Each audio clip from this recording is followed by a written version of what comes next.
Hello. सत साहेब बंदगी। सत साहेब, सत साहेब, सत साहेब। बोलिए प्रणाम बोलिए। गुरु महाराज। प्रणाम प्रणाम प्रणाम। स्वामी जी, मैं कल आपका वीडियो देख रहा था हाँ हाँ हाँ हाँ। यूट्यूब पे। हम्म। तो ऐसा जो आपने उसमें सार शब्द का परिचय बताया है, हम्म। ये 5 साल लगभग हो गया। ऐसा मेरे साथ अचानक घटा था ये। हम्म। मैं जैसे ही बैठा हुआ था तो मेरे को अचानक ऐसा सुनने लगा था, जैसे ये झनकार जैसी, जो झिंगुर जैसी आवाज है ये। हम्म। तो ये मैं 4-5 साल से बहुत साधु संतों से भी मिला। हम्म। मैं बहुत जगह पूछा भी है कि ये क्या है जो 24 घंटा एक जैसा, मैं आँख खोलूं, किसी से बात करूं, देखूं, तो भी सुनाई ही देता है ये। हम्म। तो किसी ने कहा कोई कान खराब हो गया है, डॉक्टर को दिखा दो। हम्म। मैंने डॉक्टर को भी दिखाया। हम्म। डॉक्टर बोले कान तो सब ठीक है। मैंने फिर ये आवाज किस बात की आ रही है, मैंने तो ऐसा कुछ किया नहीं। फिर स्वामी जी, मेरे अभी महीने भर पहले की बात है, हाँ महीने हाँ। भर भी नहीं हुआ है। मैं ऐसे दिन में बैठा हुआ था अकेला, ऐसे ही बैठा हुआ था। तो अचानक मेरे को ऐसा लगा कि बहुत तेज आवाज एक अंदर उतरी है, ऐसी ध्वनि, बहुत तेज ध्वनि। हम्म। और 10 सेकंड के बाद एक लाइट ध्वनि और अंदर उतरी। हम्म। उसके बाद में मेरा थोड़ा स्वभाव में बदलाव आ गया। हम्म। जैसे पहले संचल स्वभाव बहुत था, थोड़ी सी मेरे में ऐसा लगा, मेरे को महसूस हुआ जैसे कोई गंभीरता मेरे में आ गई। और स्वामी जी मेरा थोड़ा मार्गदर्शन करें। अभी आपने जो पहले कहा ना कि मैं हाँ 5 साल से वो सुनता था या सुनने में आई थी, बाद हाँ में जी, गई, तो हाँ जी, हाँ जी, वो जो धुन है ना वो सार शब्द वाली नहीं होती, वो बरा एक प्राकृतिक वाली ही होती है। और ये सबके साथ घटता है ऐसा नहीं है, लेकिन हाँ 50% लोगों को ऐसी धुनें सुनाई देती है। लेकिन सार शब्द वाली जो धुन होती है ना, हाँ वो जी, एक बार उन्होंने पकड़ ली ना, वो हाँ सिग्नल जी, जो हम उसको परमात्मा का सिग्नल कहते हैं या वो अनंत का सिग्नल कहते हैं, जब हाँ हमारा जी, अनंत से जुड़ा हो जाता है, हाँ जी, बस फिर वो सुनाई देने लगता है, तो हमेशा के लिए सुनाई देने लगता है।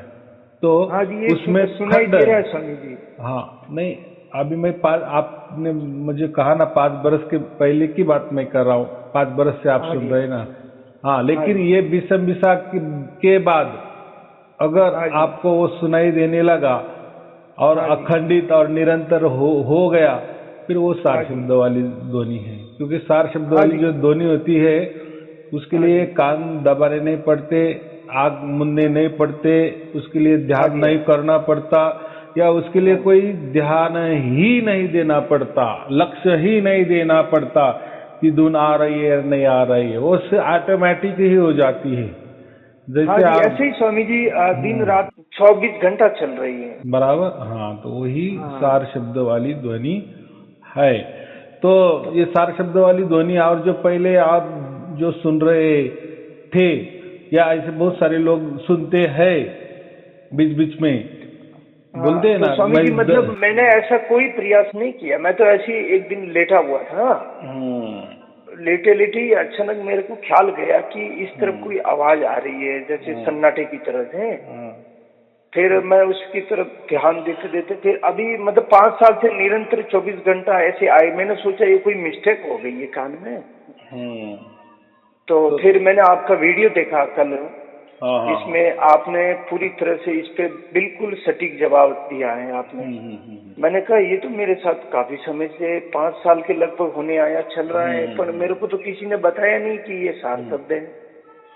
मैंने देखो, बहुत साधु हाँ, संतों से भी पूछा जी, तो देखो, उन्होंने ये किसी जो ने नहीं बताया। इसकी जानकारी कोई लिखी ही नहीं ना, सिर्फ सार हाँ शब्द जी, हाँ, होता है, वो एक ध्वनि होता है, बस, हाँ जी, और निरंतर अखंडित होता है।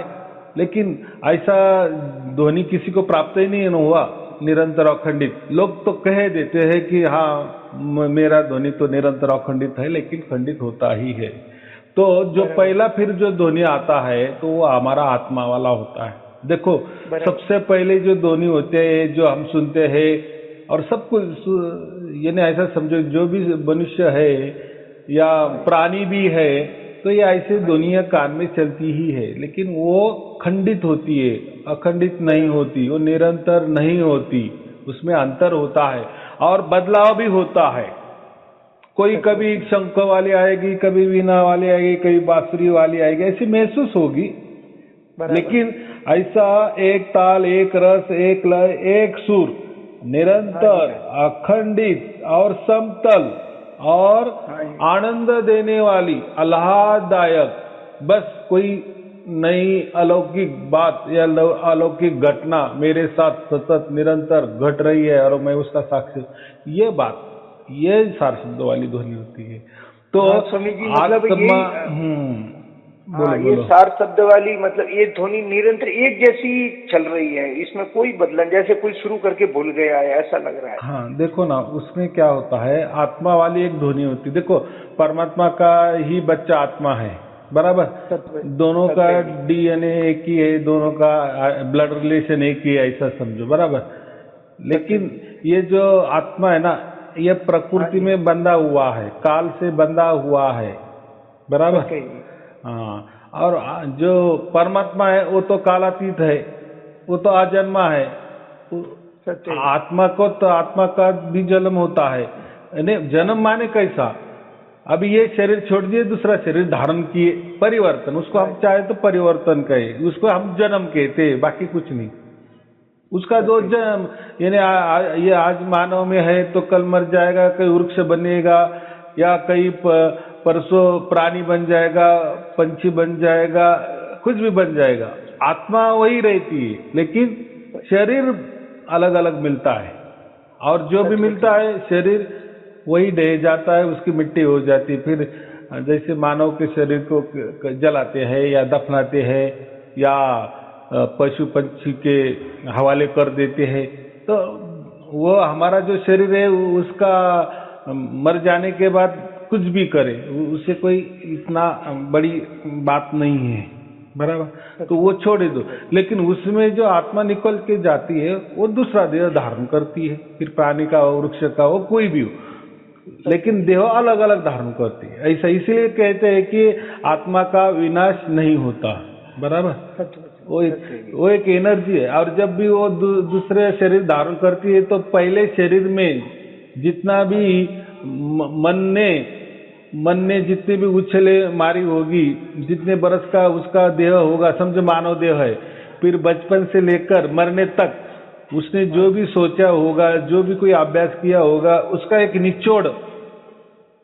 निचोड़ स्मृति बनकर वो आत्मा को चिपकी रहती है। और जैसे आत्मा ने अगला जन्म या अगला शरीर धारण की, कौन सा भी, तो फिर वो पहली वाली जो निचोड़ होती है ना, वो खुल जाती है, बस इतना ही होता है, और फिर वो जन्म चलता है।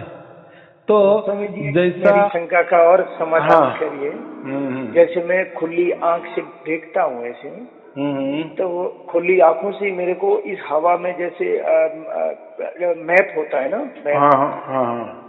मैप की तरह ही बिजली के तार जैसा बहुत बड़ा, मतलब मैप की तरह मेरे को नजर दिखता है, वो बिजली जैसा 24 घंटा दिखता। हाँ जी, वो 24 घंटा नजर आता है। तो वो जो क्या है स्वामी जी, तो जो आता है ना, उसके लिए कोई आंख के डॉक्टर के पास जाओ, तो उसमें और इसमें आध्यात्म वाले में उसमें कोई फर्क नहीं है, यानी कोई अलग बात नहीं है, वो एक शारीरिक बीमारी रहती है और वो होता है वो, तो उसमें वो कुछ नहीं। देखो, परमात्मा ये ऐसी चीज है ना जो आंखों से दिखाई नहीं देती या देखी नहीं जाती। क्यों नहीं? क्योंकि ये तो चमड़ी की आंखें है ना, प्रकृति का आंखें है, परमात्मा कैसे देखेगी?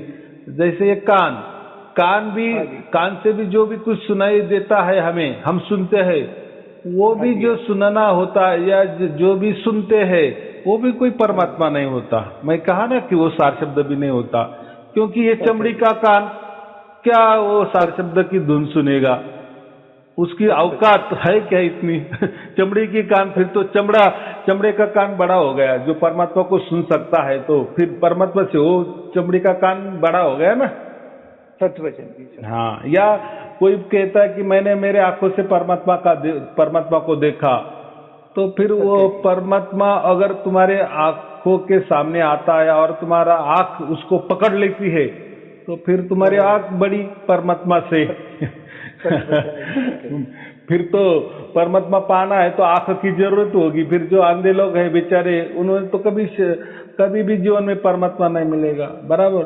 अगर कानों से कोई सुनाई देने लगा, अगर वो बोलेंगे कि हमें परमात्मा प्राप्त हो गया, हम कानों से बहुत कुछ सुनते हैं, अलग अलग आवाजें सुनते हैं, जो आवाजें ये प्रकृति में भी नहीं रहती, ऐसे अलग ढलग प्रकार के अलौकिक आवाज हम सुन रहे, तो फिर वो आवाज से तुम्हारे कान फिर ये हो गए ना, बड़े हो गए ना परमात्मा से।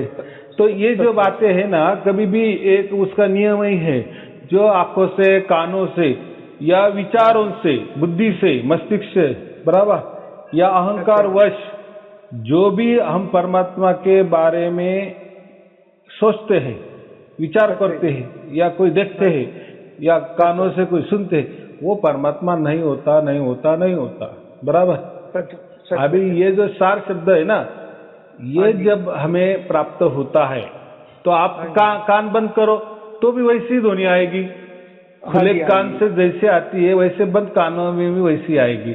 लेकिन प्राकृतिक कर रहा हूं तो भी आ रही है, बराबर कि नहीं। और प्राकृतिक जो ध्वनि होती है वो अगर सुननी है तो उसके लिए कान बंद करने पड़ते हैं, या ऐसा समझो कोई शांत स्थली जाना पड़ता है, या ऐसा समझो कि उसके लिए ध्यान करना पड़ता है। हाँ, मुझे अभी धुन सुनाई दे रही है। जब ये ऐसा जो भी कुछ होता है, मन से अगर हम वो उसका ध्यान करते हैं और वो जो ध्वनि सुनाई देती है मन से, तो वो भी सार शब्द वाली ध्वनि नहीं होती, बराबर। देखो कितना बारीक बारीक सूक्ष्म बदल है। जो ध्वनि है तो वो सेम टू सेम ही रहती है, लेकिन वो पहचानने का जरिया ये किसी ग्रंथ में नहीं लिखा है, सत्वचन, या किसी ने भी किसी भी प्रवचन में। देखो आजकल तो बहुत सारे लोग सार शब्द के बारे में प्रवचन करते हैं, वो ये कहेंगे कि ये अबोल है, बोला नहीं जा सकता, वो देखा नहीं जा सकता, लेकिन सुना नहीं जा सकता। ये सुनना वाला वो उनके प्रवचन में आप अगर टटोलेंगे ना, तो उसमें ये शब्द ही नहीं है। यानी वो ऐसा समझे है कि सार शब्द सुना जा सकता है, तो ये गलत है, ये रॉन्ग है। आप चाहे तो जो भी सार शब्द के बारे में बहुत ज्यादा प्रवचन करते हैं, उनके सभी प्रवचन सुनो, उनके अंदर ये शब्द ही नहीं आएगा। ये नहीं ऐसे वो बाकी बातें सब करेंगे कि वो आंखों से देखा नहीं जाता, बोल नहीं सकता, मतलब यही पॉइंट पे आके उनकी जबान बंद हो जाती है। हाँ, और यही तो मक्खी है, ये समझता नहीं है। लोग क्या करते हैं, उनका लक्ष्य वहां नहीं जाता। तो अरे यार ये तो सब बातें बोलता है कि अरे वो लिखा नहीं जाता, बोला नहीं जाता, देखा नहीं जाता, वो ऐसा है, वो ऐसा है, लेकिन सुना नहीं जाता। ये शब्द वो कभी नहीं बोलेंगे, क्योंकि उनकी जो पहुंच है, या उनकी जो उनके गुरु ने जो दिया होगा, या उनको जो प्राप्त हुआ सार शब्द है, वो सुनाई देने वाला सार शब्द है, तो इसलिए वो सार शब्द नहीं है, बराबर। सार शब्द अगर सुनने में आ गया कानों से, तो फिर वो कान बड़े, मैंने अभी कहा ना कि वो चमड़ी के कान बड़े, लेकिन नहीं। अभी जिसको सार शब्द की प्राप्ति हो गई उसको पूछो तो वो बोलेंगे हाँ बराबर, वो दिखाई नहीं देता, बराबर है, और ये कानों से सुनाई भी नहीं देता। सत्य, हाँ ऐसे सुनते तो ऐसा लगता कहीं दूर सुनाई दे रहा है, दूर से सुनाई कहीं से भी। देखो अभी ये जो मस्तिष्क के पूरा यही ज्ञान इंद्रिय है, बराबर। सत्य, हाँ जी, हाँ जी। तो और ये जो हम सुनते हैं ना कानों से, जो एकदम सूक्ष्म से सुनते हैं ना, तो वो हमारा मन ही सुनता है। देखो पूरे शरीर में ये जो मन है ना, इसके जैसा सूक्ष्म कोई भी नहीं है, ये पकड़ में नहीं आ सकता। ये जो मन है ना हमारा, ये एक सेकंड में कितना विचार करेगा या कहा जाएगा सेकंड में, जो हमारा अग्निबाण भी नहीं पहुंचता तो सेकंड में वो आ जाएगा, है ना। बस कल्पना की मन गया, उसका इतना स्पीड है ना, उतना सूक्ष्म है, जितना स्पीड ज्यादा उसको क्या कहते हैं, सूक्ष्मतम। सूक्ष्मतम तो प्रकृति में मन के सिवाय कोई भी चीज सूक्ष्म नहीं है, बराबर। लेकिन ये जो सार शब्द है ना, ये उससे ही सूक्ष्म है, इसीलिए मन कभी भी सार शब्द नहीं सुन सकता। जो बोलते हैं कि हम ध्यान करते, हमको सुनाई देता है, हम थोड़ा सा शांत स्थली गए, थोड़ा सा ध्यान लगाए या लक्ष्य लगाए कि धुन आ रही कि नहीं, और हम सुनते हैं, तो वो सार शब्द वाले। वो मन के द्वारा अगर आपने सुनने की प्रयास किए ना, मन समझो, बुद्धि समझो, एक ही है। मन का बड़ा भाई बुद्धि है, बुद्धि का सबसे बड़ा भाई अहंकार है। ये तीनों एक ही है, और इनका जो ये किसी से पैदा हुए है, मन, बुद्धि, अहंकार, ये शरीर से पैदा हुए है, तो इनका खानदान अलग ही है। ये शरीर वाला खानदान है, प्रकृति वाला खानदान है, काल वाला खानदान है, समय वाला खानदान है ये। और परमात्मा ये ऐसा समझो, एक उत्तर है और एक पूरब है, एक पूरब है, एक पश्चिम है, बराबर। एक आसमान है तो एक जमीन है। तो लोग जो कहते हैं ना कि हम इंद्रियों द्वारा उसको क्यों नहीं पकड़ सकते परमात्मा को, तो फिर इंद्रिया बड़ी हो जाएगी। ये इंद्रिया का क्या काम है, इंद्रिया का कोई काम नहीं। लेकिन ये कब समझता है, जैसे देखो, मैंने तो बातें बता दी आपको सार शब्द के बारे में, जिस दूसरे ने नहीं बताई उसके मैंने विपरीत बता दी, बराबर। लेकिन असल में जब आपको सार शब्द की प्राप्ति होगी ना, खुद को आपको, फिर आप एक्सपीरियंस करेंगे, अरे वो जो बंदा बताता था सार शब्द के बारे में, और अभी ये साई अरुण जी बता रहे हैं, फिर दोनों को टैली करेंगे ना, और आपको जो मिला आपके हाथ वस्तु वो सार शब्द वाली, फिर टैली करेंगे, फिर आप बोलेंगे अरे साई अरुण जी जो बोलते थे ना, मैंने सब जांच किया, जो जो बोले वैसा इसके ऊपर एक्सपेरिमेंट किया सार शब्द के इसमें, तो मुझे पता चला हाँ यही सार शब्द है। उसको तो वो तो उसने तो दिया भी नहीं आपको, कोई बताया भी नहीं है, वो तो ध्यान करने को बताता है, कोई नाम जपने को बताता है। कहीं जाते हैं तो बोले सेवा करो, कोई बोलता है ये नाम जपो, कोई बोलता है ध्यान करो, कोई बोलता है ऐसा करो वैसा करो, सब कर करके देखा जी। तो मैंने कहा कि ये निरंतर एक ही जैसी धुन सुनाई पड़ रही है, जैसे झिंगुर जैसी आवाज आ रही है। तो बोला हमें तो नहीं आती, तेरे को कहाँ से आ रही है, तेरे कान खराब होंगे, डॉक्टर को दिखा। मैंने डॉक्टर को भी दिखाया, मैंने, वो बोल रहे कुछ नहीं, कान सही है तुम्हारे। मैं टॉयलेट में जाता हूँ, जंगल में जाता हूँ, कहीं जाता हूँ तो हर जगह सुनाई देती, बराबर के नहीं। हाँ, अब देखो अभी आपको सुनाई देने लगी, बराबर। तो इसके लिए आपने कोई धर्म को अपनाया, कोई मंत्र को अपनाया, कोई गुरु को अपनाया, या कोई विशिष्ट प्रार्थना किया आप, या विशिष्ट कोई स्थली गए, या कोई तीर्थ यात्रा किया, कोई किया क्या? क्या उसके लिए तपस्या किया? स्वयमेव आई, स्वयमेव से आई, बराबर कि नहीं। तो परमात्मा स्वयमेव आता है, बराबर, वो उसकी ओर से आता है। अभी लोग क्या कहते हैं, ऐसा कैसा, हम तो जड़ है, तो वो जड़ की तरफ कैसा आता है? देखो, ऊपर फेंका हुआ पत्थर नीचे पृथ्वी पर ही क्यों आता है? फिर उनको कहो नीचे क्यों गिरता है? सब कुछ जो भी है, फल हो कुछ भी हो, नीचे क्यों गिरता है? तो जड़ है, वो जड़ आकर्षित करता है, पृथ्वी उसको आकर्षित करते हैं, उसको हम ग्रेविटी भी बोलते हैं साइंस में, बराबर। लेकिन अग्नि का ऐसा नहीं होता, अग्नि जलाए, अग्नि का जो ज्वाला है वो ऊपर की ओर दौड़ती है, फिर वो क्यों नहीं नीचे गिर आती? उसका जो दौड़ना है ऊपर क्यों है? तो ऊपर सूरज है, अग्नि का गोला है, तो अग्नि को खींचेगा। जैसा पत्थर कितना ऊपर फेंके, लेकिन वो नीचे आना ही आना है, उसके लिए कोई ये नहीं है। तो ये क्या, ये नियम हो गया ना। तो वैसा ही ये जो हम जो अब बोलते हैं ना, परमात्मा हमारी ओर ही आता है, हम उसकी ओर नहीं जाता। जैसे अग्नि ऊपर ही जाता है, वैसा ही वो जो परमात्मा है हमारी ओर ही आता है, आत्मा की ओर ही आता है। तो अभी आप बोलेंगे ऐसा कैसा, हम क्यों नहीं जा सकते? तो जाने की कोशिश किया ना, मंत्र के द्वारा आप जाने की कोशिश करते हैं परमात्मा की ओर, ध्यान के द्वारा परमात्मा की ओर जाने की कोशिश करते हैं, गुरु की पूजा करते हैं, कृपा उनकी कृपा दृष्टि से जाने की कोशिश करते हैं। हम नीचे से ऊपर नहीं जा सकते। ये कितना सीधा नियम है। जब तक उससे वो नहीं आता, उसकी ओर से हमें वो नहीं मिलता या वही हमको प्राप्त नहीं करता, तब तक हम नहीं कर सकते। और सभी लोग यही करते हैं ना, इसलिए उनको परमात्मा नहीं मिलता। फिर जो भी मिलता है उनको परमात्मा का नाम सिक्का मार देते हैं। फिर सबका अलग अलग परमात्मा है। देखो, सभी धर्म का अलग अलग परमात्मा है, उनको नाम देते हैं, परमात्मा को कोई भी नाम देते हैं। तो फिर ऐसा क्यों हुआ? परमात्मा अगर एक ही तो उसका मिलने का ढंग ही एक ही होना चाहिए। देखो, हम अगर अमेरिका में भी गए, ऊपर पत्थर फेंका तो वो नीचे आने वाला है, बराबर। अगर यहाँ हमने अग्नि जलाई तो उसकी ज्वाला ऊपर उठेगी। तो अमेरिका में भी गई, आग जलाओ, उसकी ज्वाला निकलेगी, वो भी ऊपर ही उठेगी। ऐसा क्यों? सभी जगह एक ही होना चाहिए। वैसा परमात्मा ही हमारे लिए नीचे आता है, हम परमात्मा के लिए नहीं जा सकते। ये नियम है।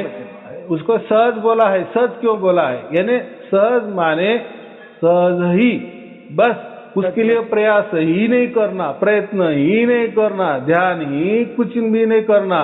कोई उसके लिए बोलने की कोई जरूरत भी नहीं, उसके लिए कोई सुनने की भी जरूरत नहीं, उसके लिए कोई देखने की भी जरूरत नहीं, उसके लिए कोई लिखावट करने की जरूरत नहीं, उसके लिए कोई बुद्धि का वापर करने की जरूरत नहीं, कोई विचारों की जरूरत नहीं, उसके लिए कोई कल्पना की जरूरत नहीं है। क्या नहीं कि या कोई उसके लिए बंधन की भी जरूरत नहीं है। सत्य वचन है। नहीं, ये तो है ही, हमारे मन क्रम वचन से परे की वस्तु है, ऐसा। हाँ, तो लोग क्या करते हैं, फिर ऐसा नहीं तो फिर ऐसा कैसा प्राप्त होगा? अरे अभी नियम है, वो आता है, हमारे लिए ही आता है, हम नहीं जा सकते। जैसे मैंने कहा ना, ऊपर फेंके अगर नीचे, ये आता है, नियम है। अग्नि की ज्वाला ऊपर उठती है, नियम है।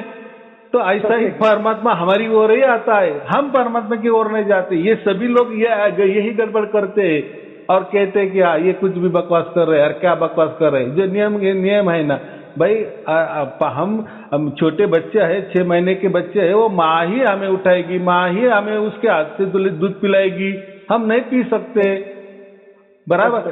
तो इतना ही तो परमात्मा, मैं इसलिए कहता हूँ ना, परमात्मा अगर सागर है तो हम एक बूंद है। बूंद की क्या हैसियत कि वो सागर की ओर जाए या सागर से बड़ा समझे या सागर को पहचाने? नहीं पहचान सकते। वहाँ कोई उसका भाग अगर हम पहचान सकते, कोई भाग हमें दिखाई देगा, वो भी हमारी नजर से, हम जैसे बूंद है ना, तो हमको भी उसमें बूंद ही नजर आएगा परमात्मा में। लेकिन परमात्मा कोई बूंद नहीं है, वो तो सागर है। तो ये छोटी छोटी बातें होती, इसीलिए कबीर साहब ने उसको सहज समाधि कहा है। और हम सब परमात्मा प्राप्त करने के लिए समाधि कर रहे हैं। एक समाधि का प्रकार होता है ना, ध्यान क्या होता है, समाधि का प्रकार होता है। मंत्र जाप क्या होता है, समाधि के। और समाधि किस लिए होती? परमात्मा प्राप्ति के लिए।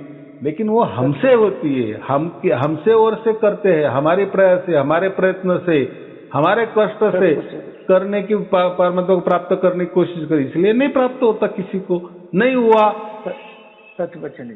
फिर लोग तो कहते हैं प्राप्त हुआ, तो उनको पूछो उनको कैसा प्राप्त हुआ, अभी क्यों नहीं उनके पास? अगर उनको प्राप्त हो तो वैसे की वैसे दूसरों को ट्रिक बताए, उनको भी प्राप्त होना चाहिए। होता है क्या? हाँ, तो इसमें बहुत सारे अलग अलग, किसी के पाजा बोला नहीं, ये 5 नाम जप करना है, ये 7 नाम जप करना है, ये ऐसा करना है। मैंने ऐसे करने से आखिर हमारा अंदर वो घटता तो नहीं है। और जब ये ऑटोमेटिक ही घट गया, हमें तो पता ही नहीं लगा ये घटा कैसे। और स्वामी जी, अभी हमें इसमें कैसे बने रहना है, थोड़ा मार्गदर्शन करिए। तो इसमें क्या बने रहे? तो मैंने वही कहा कि हमारी ओर से कुछ भी करना नहीं, कुछ भी करना नहीं, कुछ भी करना नहीं। तो अभी देखो, विषम विषा का काल था, तो परमात्मा स्वयं में प्रकट हो गए हैं, सबको प्राप्त हो रहे हैं। तो ये ऐसा समझो, एक संगम का कालावधि है। जैसे हम कुंभ का मेला समझते हैं ना, जैसे 12 साल में एक कुंभ का मेला आता है, ये कहते हैं ना ऐसा।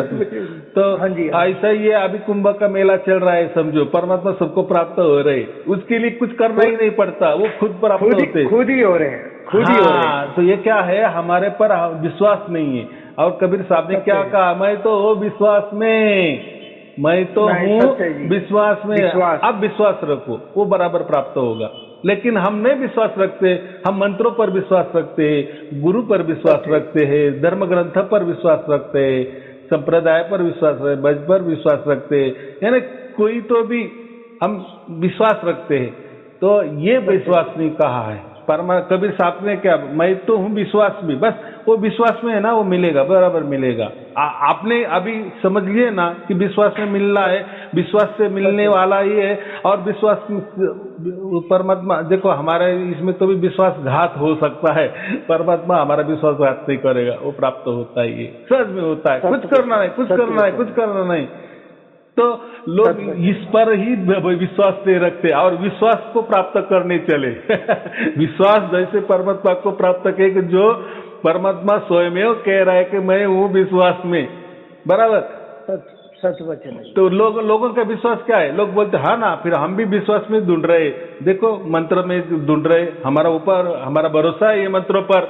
अरे आप मंत्रों पर विश्वास रख रहे हो, परमात्मा पर नहीं। अब कोई बोलते हैं हमारे गुरु जी है ना, हम गुरु पर विश्वास रख रहे हैं ना, ये भी विश्वास, अरे आप गुरु पर विश्वास रख रहे हो, परमात्मा पर नहीं। मतलब ये देखा जाए तो एक तरफ से बहुत बड़ा भ्रम फैला हुआ है। हाँ, तो ये भ्रम निकालने के लिए ही कबीर साहब ने कहा था कि मैं विषम विषा में इस राज का खुलासा करूंगा कि परमात्मा कैसा मिलता है। तो उसमें क्या वेद बताए, यही वेद बताए, कुछ करना ही नहीं है, ये भी मालूम हो गया ना। और इस पर विश्वास रखे ना, बस मिल जाता है। तो अभी देखो लाखों लोगों ने, इतना सरल और सहज है कि जो टिप्पणी करने वाले वो समझ ही नहीं पा रहे और आगे वालों को बता ही नहीं पा रहे कि सत्य क्या है। हाँ बराबर, हाँ जी, हाँ जी, ये तो बिल्कुल इतना सरल है कि कुछ करना ही नहीं पड़ा है, ना कुछ करने की जरूरत है, खुद ही सुनाई दे रहा है। नहीं, लेकिन देखो ये तो आपने सुना, आपको बहुत अच्छा लगा, या आपने कहा 1 मिनट में, तो देखो आपने भी व्याख्या भी कर दी कि ये तो इतना सरल है, लेकिन सरल नहीं है। आप 10 जनों को पूछो ये बात, अरे परमात्मा सहज में मिलता है। मैंने बहुत पूछा जी, वो बोले नहीं, हमारे को तो सुनाई नहीं देता है, तुम्हें कहाँ नहीं, वो बात नहीं, वो सुनने की सुनाने की वो बात जाने दो, 4 शब्द वाली भी बात जाने दो। उनको इतना ही को 10 लोग पकड़ो और 10 लोगों को पकड़ो, अरे परमात्मा तो विश्वास में है, उसके ऊपर विश्वास रखो तो परमात्मा प्राप्त होता है। तो वो क्या बोलेंगे, पागल कहे का, जाओ यहाँ से, ऐसा होता है क्या? अरे उसके लिए गुरु लगता है, गुरु की कृपा लगती है, गुरु के पाँव दबाने पड़ते हैं, कोई मंत्र जाप करना पड़ता है, कोई ध्यान करना पड़ता है, फिर ध्यान के अंदर कोई लक्ष्य टिकाना पड़ता है, कोई विचार रखना पड़ता है, कोई कल्पना करनी पड़ती है, कोई नियम करने पड़ते हैं, कोई बंधनों में रहना पड़ता है, कोई तीर्थस्थली करनी पड़ती है, बराबर। गुरु के साधु लोग ऐसे ही ढिंडोरा पीटते हैं। हाँ, गुरु के औरा में जाना पड़ता है। ऐसे यूट्यूब पर प्रवचन सुनकर कोई परमात्मा प्राप्त होता है क्या? अरे उसके लिए गुरु के सानिध्य में जाना पड़ता है, उसके औरा में बैठना पड़ता है। ये ऐसे यूट्यूब में कुछ भी बताते बस। लेकिन देखो ये घोर कलयुग में ये लोग तो ऐसा, ये कबीर साहब ने जो कहा है कि मैं वो विश्वास में, अभी मैंने लोगों को भेद बताए, तो देखो लोगों को कैसे लाखों लोगों को प्राप्त हो रहा है, फिर अभी कैसा हो रहा है। इसके पहले नहीं, तो इसके भी लोगों ने विश्वास रखा ही नहीं। तो विश्वास के नाम पर वो गुरु पे विश्वास रखते थे, गुरु के नाम पर मंत्रों पर विश्वास रखते हैं, गुरु के नाम पर ध्यान पर विश्वास रखते हैं, गुरु के नाम पर वो अपने बुद्धि को, अपने चालाकी पर, अपने अहंकार पर विश्वास रखते थे, इसलिए नहीं मिला। कितने सहज बात है। हाँ, तो परमात्मा हमको मिलने को आतुर है, बस उनको इतना ही कहना है कि बच्चों ने विश्वास करना चाहिए मुझ पर कि कुछ ना करके परमात्मा मुझे मिलना चाहिए। ये बहुत बड़ा विश्वास हो गया ना, बस मिलता ही है, मिलेगा। फिर मैं क्या करने को लोग बोलते, फिर क्या करे, कोई ध्यान करे, कोई मंत्र भी, आप बोले मंत्र नहीं करना, ध्यान नहीं करना, कुछ लक्ष्य नहीं करना, कोई विचार भी नहीं करना, उसकी कोई कल्पना भी नहीं करना, कोई अनुष्ठान भी नहीं करना, कोई बंधन भी नहीं करना, कुछ नहीं, तो क्या करना? मैं इसलिए क्या करता हूँ, बस ऑनलाइन वाले वीडियो सुनो। फिर जैसे जैसे मैंने ऑनलाइन स्वामी जी वाले मतलब एक कबीरदास जी की वो एक दुआ पढ़ा था कि जाप मरे अजपा मरे अनहद भी मर जाए। मतलब फिर ये जाप मरने को भी कह रहा, बाबा लोग मंत्र देते हैं और लोग मंत्र देते हैं। फिर कोई अजपा जाप की क्रिया वो भी कबीरदास जी महाराज कह रहे हैं कि ये भी मर जाए। फिर कोई एक यूट्यूब में बहुत सारे यूट्यूब वाले कहते हैं वो अनंत सुनो, बांसुरी सुनाई देगी, शंख सुनाई देगा, वो सुनाई देगा। वो भी कबीरदास जी कह रहे हैं कि वो भी मर जाए। तो फिर ऐसा मतलब कौन सा, फिर मेरे को आपकी वीडियो से पता लगा, मेरे स्वामी जी साफ बता रहे हैं कि यही वो परमात्मा है जो तुम्हारे को सहज में उपलब्ध है। देखो ना, उसमें भी वो जो दोहा है ना, आपने अभी जो बताया ना, उसमें क्या कितना सिंपल कहा है। देखो, जप का किसी से होता है? शरीर से होता है। अजपा श्वासों से होता है, श्वास का होता है, शरीर में होता है, बराबर। और जो हम आनंद नाद सुनते हैं, वो कहाँ सुनते हैं? मस्तिष्क में सुनते हैं। तो आया वो भी शरीर आया। तो उनका क्या कहना है कि जो हम मुख से कहने वाले जाप है वो भी छोड़ दो। अब उसके ऊपर आता है श्वास, शरीर से श्वास लिया जाता है। लोग श्वास की ये करते हैं ना, प्राणायाम वगैरह करके उसमें मंत्र जाप करने की कोशिश करते हैं, अजापा करने की कोशिश करते हैं, या जो स्वयं है वो जो मंत्र चल रहा है, नैसर्गिक चल रहा है सोहम, उसका अजापा करते हैं। तो वो भी एक शरीर का ही भाग है। या शरीर, श्वास क्या है? शरीर ही ना, उससे आप परमात्मा प्राप्त करने की कोशिश करते हैं, इसलिए वो भी छोड़ दो। फिर ऊपर आओ, ऊपर मस्तिष्क में कान दबाते हैं लोग, आनंद नाद सुनते हैं, या बगैर कान दबाते भी आनंद नाद सुनाई देने लगते हैं, अलग अलग प्रकार के, अलग अलग धुन में, अलग अलग इसमें प्रकार में। तो इन्हें उनका क्या बना, ये छोड़ दो, इन्हें शरीर पूरा छोड़ दो। देखो, नीचे से ऊपर तक मस्तिष्क में वो बात ही करो, शरीर की बात ही मत करो, इससे प्राप्त होने वाला नहीं, इतना सहज का। इसलिए जाप अजापा और अनाथ भी मर जाए, ये मार ही डालो। ये मार डालो माने उसका विचार नहीं करो। जैसे जो मर जाता है ना, हम उसका फिर विचार भी नहीं करते, मर गए अभी क्या है, बराबर कि नहीं? सब जीवन खत्म।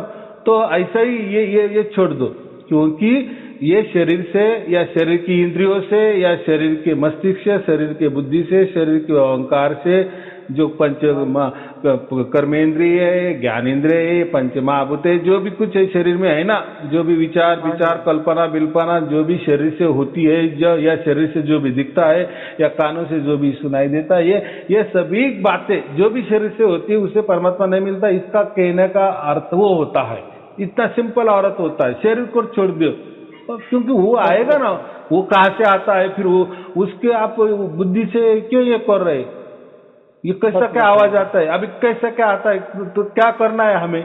आता है ना, वो पहुंचाना हमारे तक, हाँ, हमारे यहाँ तक आ गए ना, बराबर कि नहीं? तो यही तो, इसको तक भाग्य कहते हैं ना हम। भाग्य माने क्या? बस एक परमात्मा पर विश्वास रखो। भक्ति क्या होती है? भक्त, सब लोग बोलते हैं हम तो बहुत बड़े भक्त है, गुरु के भक्त है, मंत्रों के भक्त है, इसके भक्त है, उसके भक्त है। भक्त का अर्थ क्या होता है? जो विभक्त ना हो। विभक्त माने अलग अलगपना, अलग अलग अलग, इसमें भक्ति उसमें ये वो भक्त नहीं होता, वो विभक्त होता है। भक्त एक ही होता है। भक्त माने भक्त, जो विभक्त नहीं होता, उसका टुकड़ा नहीं किया जा सकता, वो उसके अंदर जो अलगपना नहीं होता है, वो होता है भक्त। जो विभक्त नहीं होता वो होता है भक्त। तो भक्त क्या है?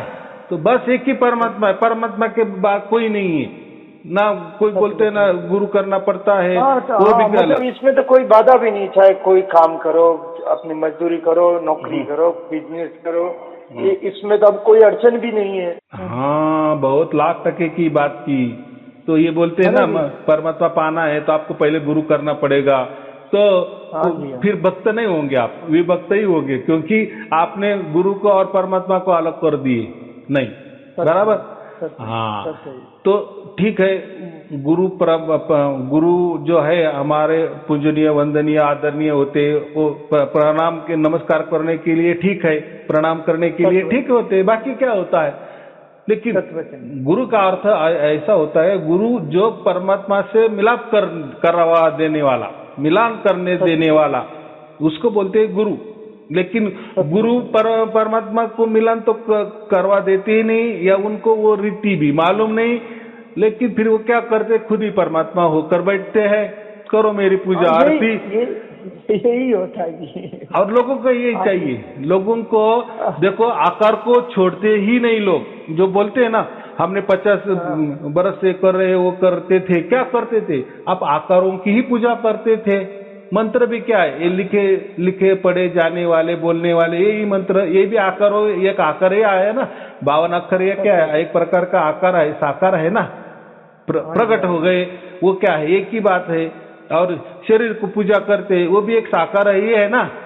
तो ये साकार आकार में, ये कोई बोलते मैं हम मूर्ति की पूजा करते, वो भी क्या है, साकार आकार में ही आया ना। तो ये साकार आकार में के बात ही छोड़ो, ये सगुण की बात ही छोड़ो, ये 3 गुणों की बात ही छोड़ो, ये जब तक नहीं छोड़ेंगे तब तक परमात्मा प्राप्त नहीं होता, बराबर। इनमें परमात्मा नहीं है। लेकिन देखो लोग उल्टे पकड़ते हैं, सगुण साकार को ही पकड़ते हैं, आकार को ही पकड़ते हैं, उनको शरीर ही अच्छा लगता है, बराबर कि नहीं। हाँ, तो चलो कोई तरुण होता है या तरुणी होती है, तो एक दो दूसरों को आकर्षित, ठीक है, वो हम क्या बोलते हैं, उम्र है, बराबर। वो एकपन का आकर्षित होना जरूरी है, माँ बच्चे को आकर्षित होना एक बात बराबर है, बराबर। तो वैसा ही ये जो परमात्मा है ना, ये कृष्ण है। हम क्या कहते हैं, वो परमात्मा को कृष्ण परमात्मा कहते हैं। ये मथुरा वाले कृष्ण नहीं, ये गीता वाले कृष्ण नहीं, वो मैं कृष्ण की बात कर रहा हूँ। कृष्ण माने अंधकार, शक्ति, एनर्जी, अनंत एनर्जी। तो वो जो कृष्ण है, कृष्ण का अर्थ क्या होता है, आकर्षित करने वाला, वो हमें आकर्षित कर लेता है, बराबर।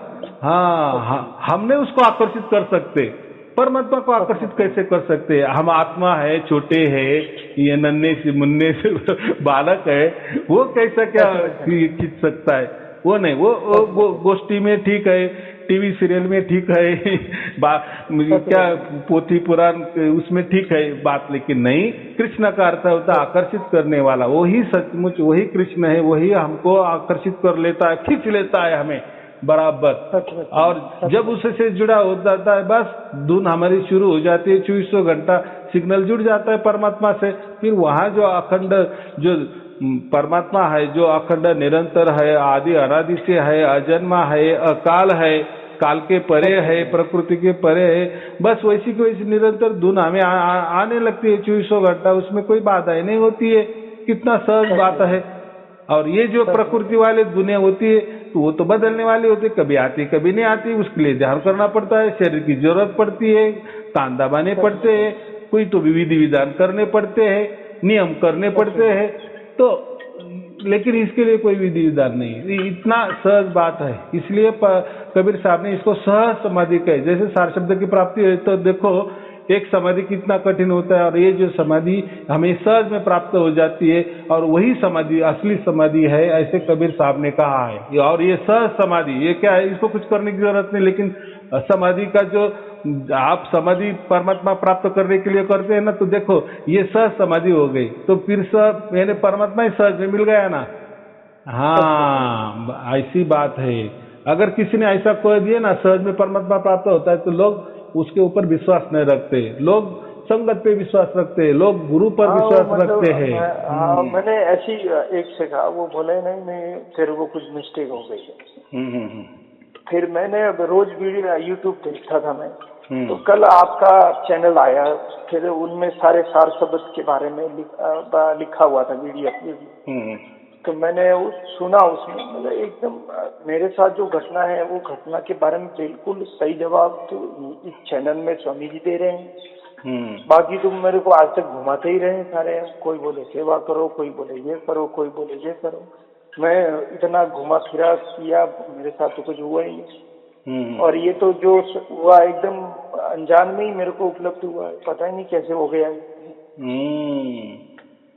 तो मैं उनको कह रहा हूँ, बोला नहीं तेरे को ही मिस्टेक हो गई है, कोई ना, मेरे को मिस्टेक नहीं हुई। मेरे को सुनता हूँ तो बड़ा अच्छा भी बहुत लगता है।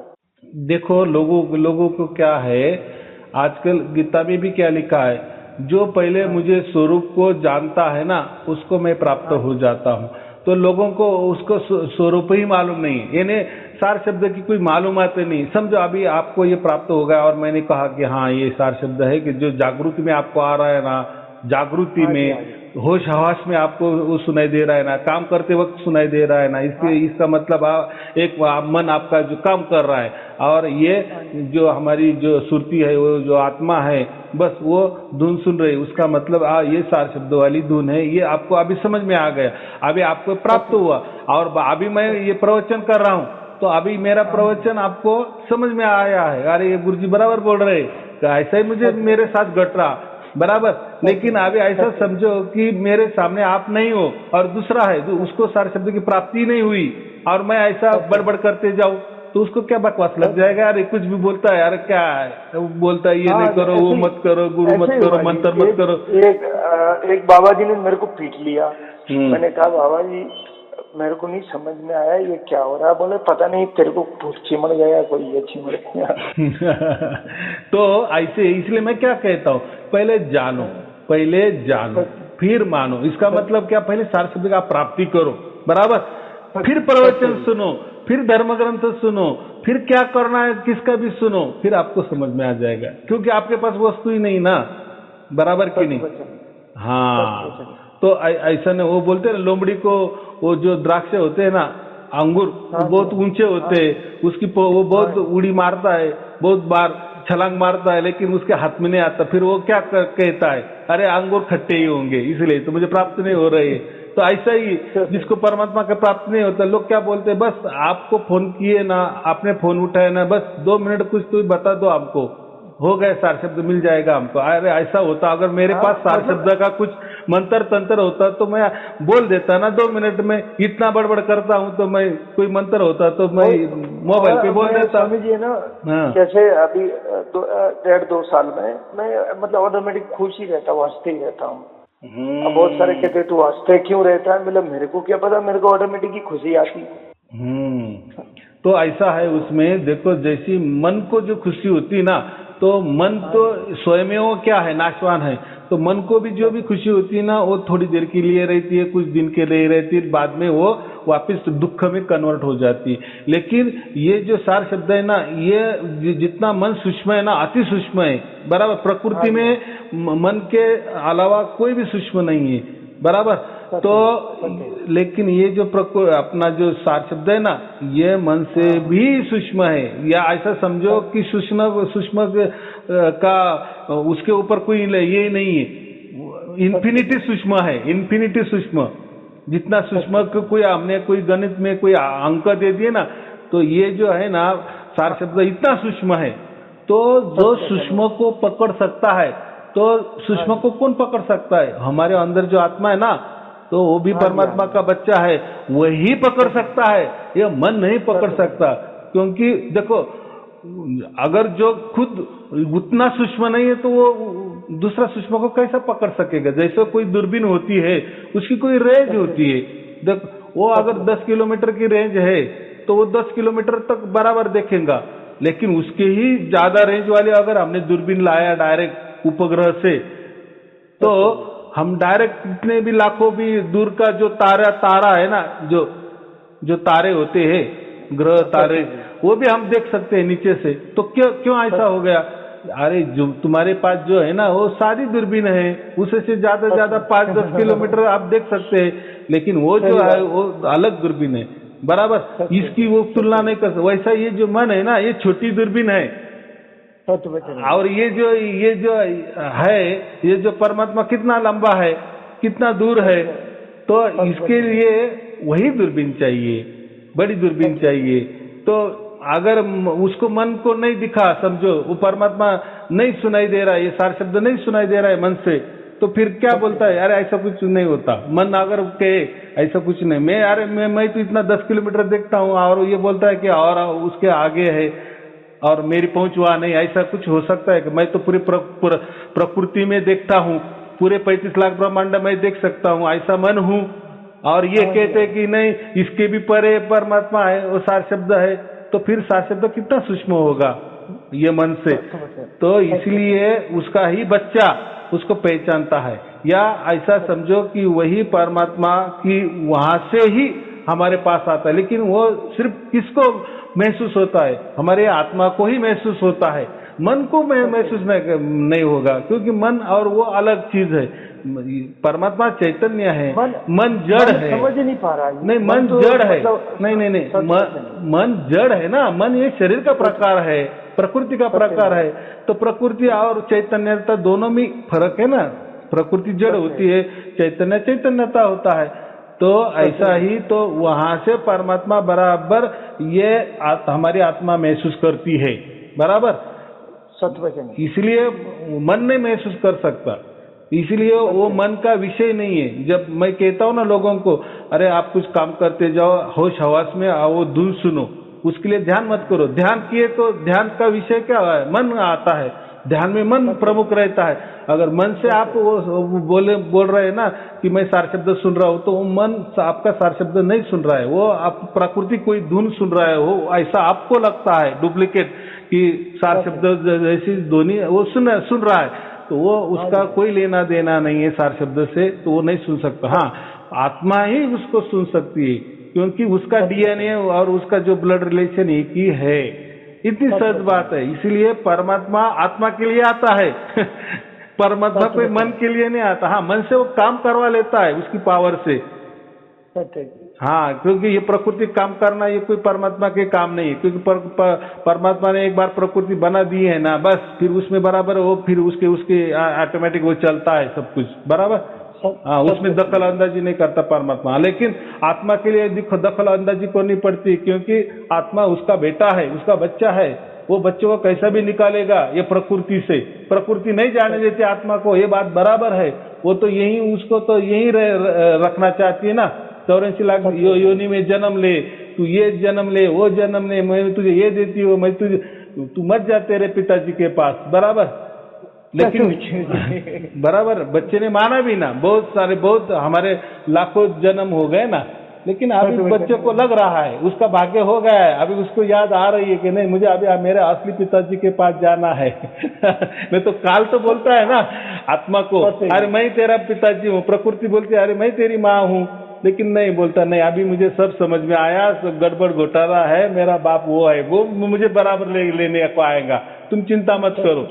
फिर अभी क्या है, वो हमें लेने आया, हमारा जुड़ा हो गया, अनंत का जुड़ा हमसे हो गया, और वो आत्मा ही कर सकता है अनंत से जुड़ा, ना कि मन कर सकता है, बराबर। चलो ठीक है, अभी आपको प्राप्त हुआ इसलिए आपको सब समझ में आ गया।